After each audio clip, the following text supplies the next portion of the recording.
Hello there. My name is John Mast. I'm with Expedia Group, and I lead the marketing for the cruise line of business at Expedia. Today, we're going to have a conversation about segmentation. We call it walking with direction. And I'm excited today to share with you some of the things we've learned through segmenting our data in an effort to do better target marketing. As I said, part of Expedia Group. Expedia Group is one of the world's largest travel companies. At Expedia, we're firm believers that travel is a force for good.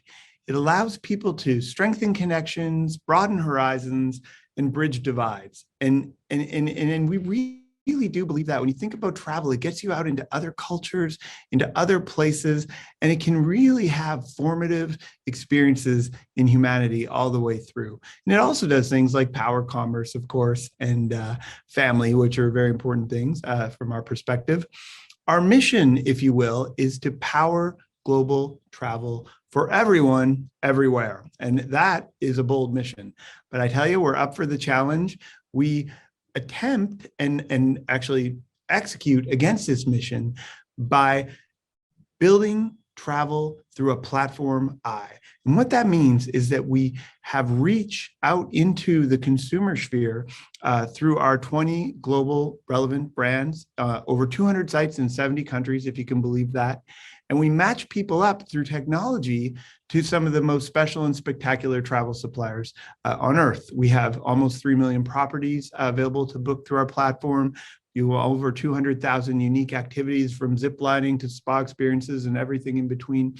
And naturally, we have exceptional supply of transportation product like flights and such to get you to and from.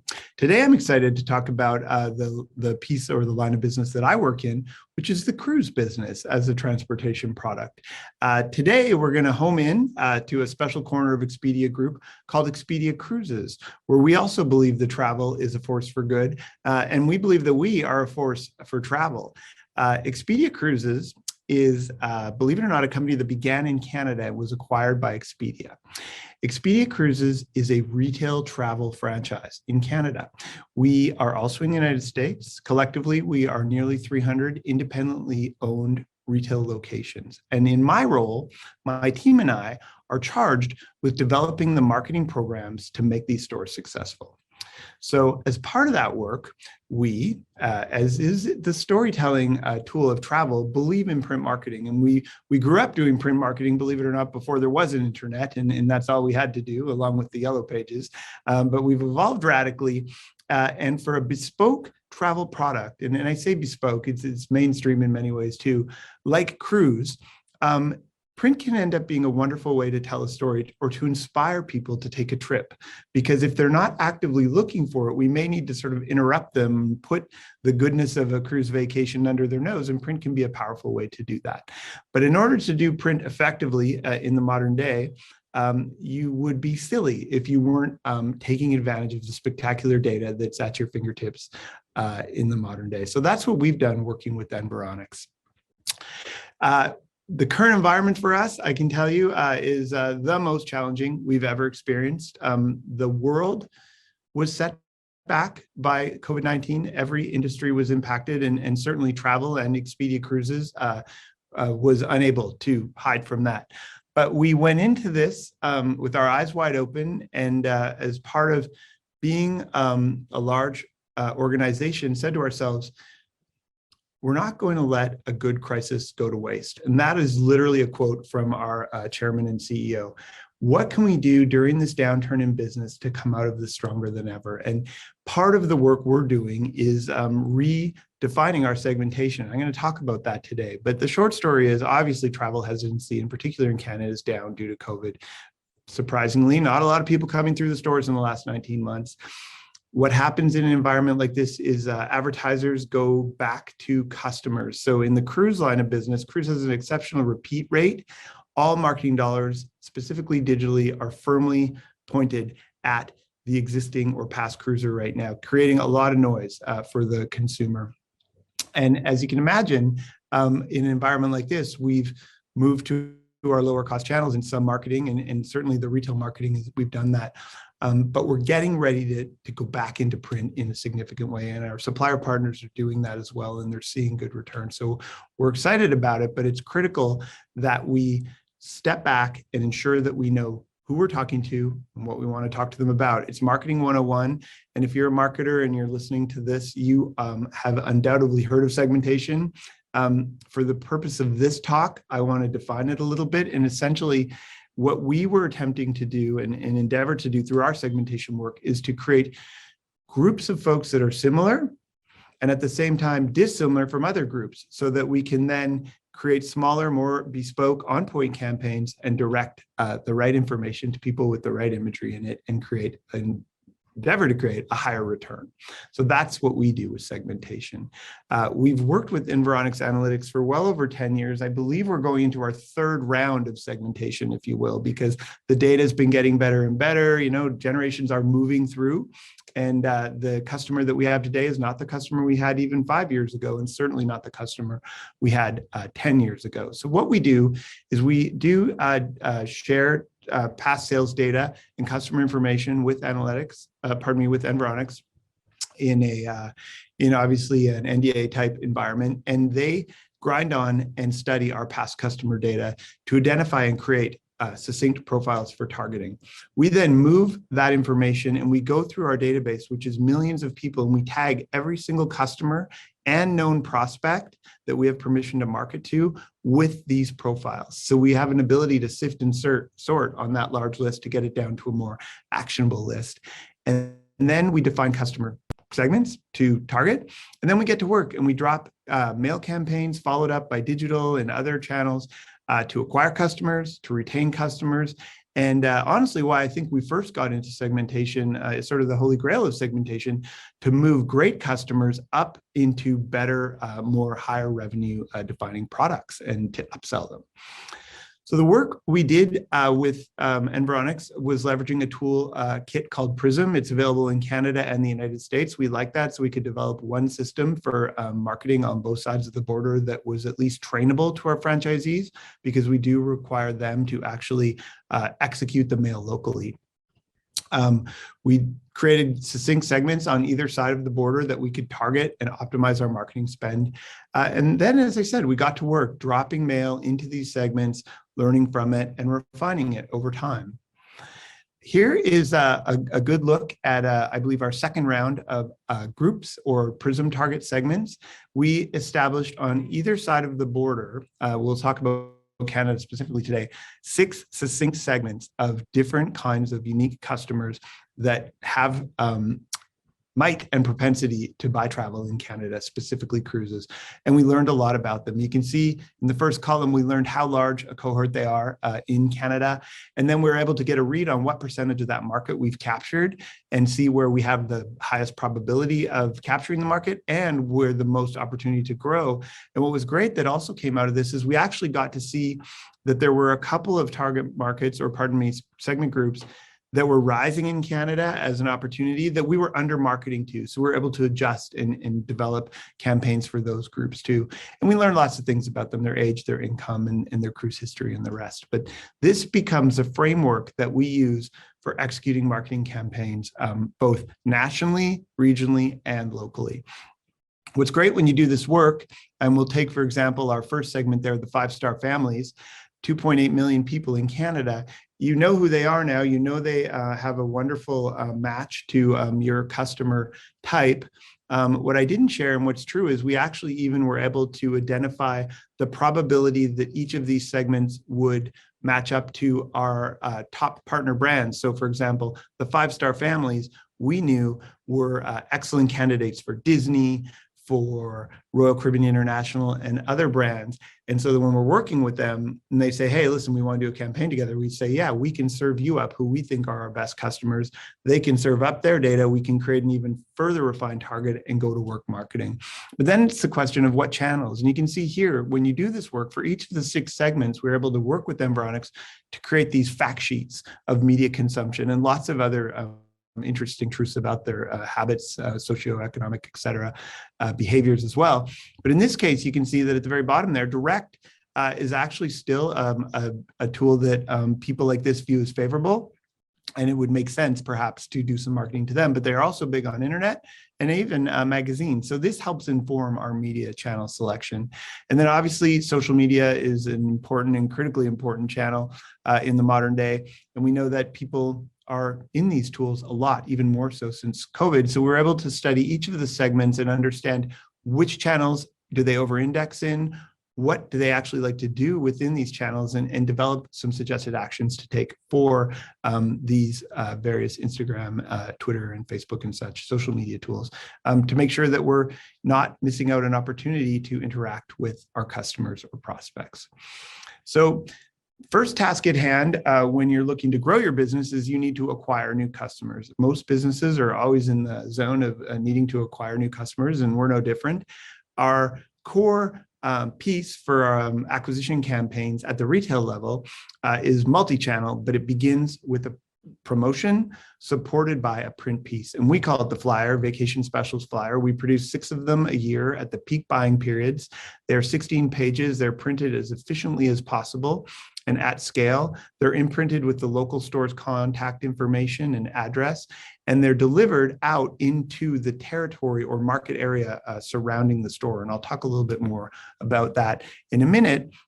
But what we do is we ensure that we are dropping these pieces into the households with the highest propensity to buy a cruise. And we know that because through the work we do with Environics that I'll allude to, or I'll talk to in a second, is that we're actually able to understand right down to the postal walk how likely it is that someone's going to buy a cruise. So the precision targeting allows us to do that. Each of our stores, when they actually license a franchise from us, is granted a market area. And that market area is actually defined by FSAs, or forward sorting areas, of the postal code. And for those of us that don't know what that is, if your postal code is V4A 2X8, V4A is the forward sorting area. And that is an actual geographic region. Within that are the postal walks, where the post person actually walks around and delivers the mail. And we can target even within those. We want to do one side of the street or every third house. It's actually possible using these tools. So once we have a campaign in mind and a promotion to promote, we identify the right segments, we select the right households, and we drop the mail. You can see here a gently obscured map of one of our stores, and we provide every single one of our locations this toolkit, which includes a map and then a spreadsheet of all the recommended mailing areas for the various segments. So in this case, you can see where our store is located with the yellow star, and you can see the red and green areas. Well, if we were going after those families that I mentioned earlier that are defined by the red segments, you can see very quickly that there's some located right around the store and then a couple in outlying areas. We take this data, we supply it to our franchisees, we let them bring their local knowledge about the geography combined with their sales out of those geographies, and they pick the postal walks to target the mailings with. And we do that in terms of allowing them to target, but we also do something which I think is cool, and I'm going to talk to you about distance to store in a second. So you can see here is the top of one of the reports that is sent out to our stores, and it literally finally details the FSA walk or the postal walk. It goes across and it talks about where it is, and it tells you how many units are in it. It breaks it down by apartments and homes. We know that we'd rather be in homes than apartments. They're easier to break through in terms of the mailbox. We don't want to be in businesses and farms, so we exclude those. And then it actually tells you how many units are in that postal walk, because they have to pay per unit. So they want to know how many are in there as they add additional postal walks to the mailing. And then probably most important is target penetration. That is the probability that, for example, the various cohorts live in our target market. So you can see the first 3 targets here: 5-star families, upscale and established, and seafaring diversity. These 32 houses are 50% 5-star families and 50% seafaring diversity. So the people live there, and it would make sense for an acquisition mailing. And then what's really kind of magical is it also tells you how far away these homes are from your store, because as you'll see here, we actually further analyze the distance to the store of the customer and learned quite logically that the higher probability someone lives close to the store, the higher probability they know the brand and have done business with it, which is, again, driving to higher ROI. So we arrived on about a magic number of 7 kilometers out. is when you start to see distance decay, or the further away they are, the lower probability they're going to buy. So if you only have a finite number of pieces to mail, in our case, we recommend 5,000 minimum. We then say to our franchisee, if you want to be the most successful with your mail campaign, you want to send it to these 5,000 households that are 100% match for our target groups and that are as close as possible to your physical plan. And that you believe, because you've driven around the neighborhood and you know what these places roughly look like, are a good fit. And we execute from there. And I can tell you it works. We do social media marketing into those same FSAs at the same time and try and bolster the campaigns. But through this work, we've been able to see our franchisees order with more confidence and see better return on their acquisition marketing. We also use segmentation to supercharge our retention marketing. As I said earlier, in the cruise business, repeat business is significant, often to the tune of 60% of customers. Once they love cruising, they continue to cruise. So we want to guide them on their journey. They may start at one type of cruise. We want to show them what's possible. We want to show them the world where they could go. We want to stay in touch with them. Twice a year, we do that through a consolidated retention campaign that we call Dream Voyages. It's a full color, high quality magazine published, perfect bound. You know, we coat the paper, we make it look pretty. It's about 60% editorial and articles and about 40% ads and itineraries that people can look at and learn about how cruising is evolving and how their travels could evolve. If we're going to be what we like to call our brand promise, their navigator of spectacular vacation experiences, we feel it's incumbent upon us as their advisors to show them in an ongoing way what's happening and what's exciting around the world and within cruise and travel. As I said, delivered twice a year. At the peak cruise itinerary release dates. So twice a year, the big exciting itineraries for the coming season get released, and we do large promotions in lockstep with that. So our best customers will get the magazine. They'll get the same thing followed up by email to say, hey, just in case you missed it in the mail, here's a copy for you to have a look at. We deliver it's via social media if we know they're in social media. And then when we're firing on all cylinders, their vacation consultant or travel agent will actually know that they got it, be served the list through our CRM. And when they have time, reach out and go, hey, just check in. We dropped our 2022, I guess next year, cruise planning guide. Wanted to see if there was anything that struck your fancy in there. And again, a 64-page full color magazine is an investment from a marketing perspective. Our experience would be that it's an investment well made when you do it from a data-driven perspective. So in this case, we look to our stores and we encourage them to send 1,000 units to the highest Environics matched spending customers closest to their store. And then further, we allow them to add names to the list if they've got people that they're looking to move up. What really brought me into segmentation at the early days was a large database and an idea that we could move people up. And we've done a bunch of that too. This is an example of our two higher performing segments, the 5-star families and the upscale established. And not only does knowing who they are and what they value allow us to select better imagery and write the copy differently, it allows us to identify people who we think we could move up. And 5-7 years ago, the big thing on the cruise frontier was river cruising. That's now become very mainstream, but we used a similar approach then that we're using now for luxury and expedition cruising. This is what we're calling the next big thing in travel. And as you can imagine, expedition and luxury have a higher price tag. So we're looking to identify people that are past cruisers that we think would be good candidates to move up. And to make that happen, we developed a piece, I think this one was 42 pages. In the spring of 2020, believe it or not, it actually hit the mail. And it was all about really celebrating life and planning ultra luxury expedition and niche cruise adventures. And it went out to a very carefully curated list based on our segmentation work. And it as well was followed up by different channels, email and such, and a phone call. But even though I was really quite disappointed to see it drop, because it dropped in like literally the first week of March. And I think March 14th, Canada went home, and we all know what happened after that. But the good news, I think, in hindsight, is that a year later, we did some pretty good digging on the data.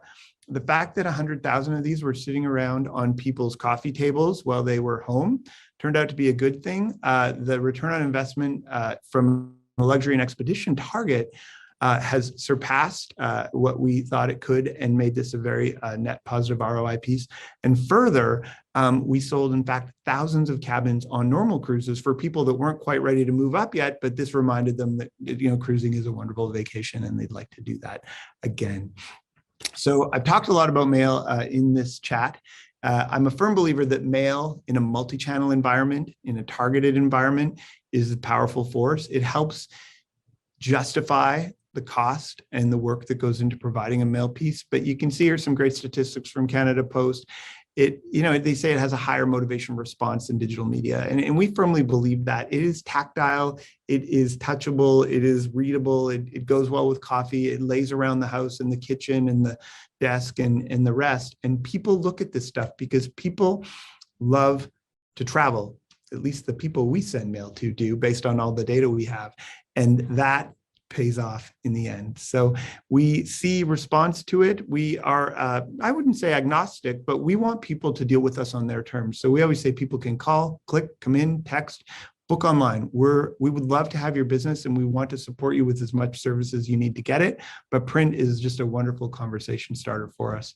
Like any good marketing, it's only as good as the evolution of it. So not only is it critical to have a good plan and a good target and a good campaign at the outset, but you need to test it, need to learn from it, and you need to refine it. I mean, one small example is when you're building these print pieces these days, and anyone that's in charge of doing this probably gets a lot of conjecture on what should be the cover shot.